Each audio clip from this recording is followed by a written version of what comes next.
Public Schools has reached a resolution to oppose an Ohio law. Now, this came after a late-night board meeting. Yeah, so our Jordan Valines is joining us live from outside of CPS headquarters with an update from that meeting. Jordan, what can you tell us?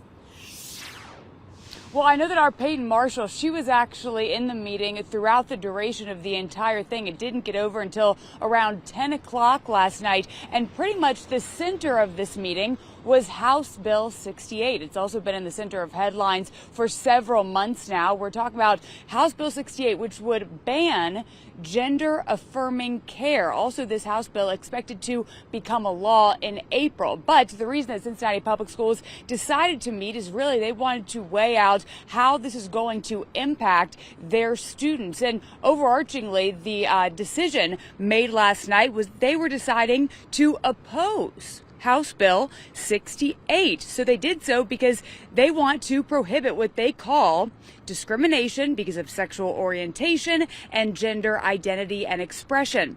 I looked over the policies. There were four of them, four separate policies that kind of broke down exactly how this pertains to students, more or less. The policies are categorized, just some of them here are equity and intelligence in education, prohibition, against harassment of students and staff, and equal employment opportunity. As I mentioned, our Peyton Marshall, she was in attendance at the meeting. She was also able to speak with one of the board members after the meeting, really about his take on the opposition. Take a listen.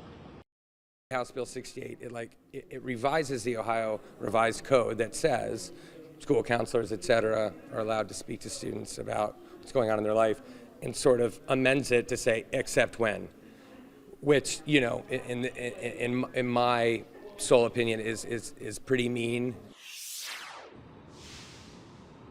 So even though they did decide to oppose House Bill 68 last night, there's still no doubt that this is expected to go into law in April. So now there are a lot of questions really surrounding exactly how Cincinnati Public Schools will be handling that once the time comes. For now, reporting live, Jordan Valines, Fox 19 Now.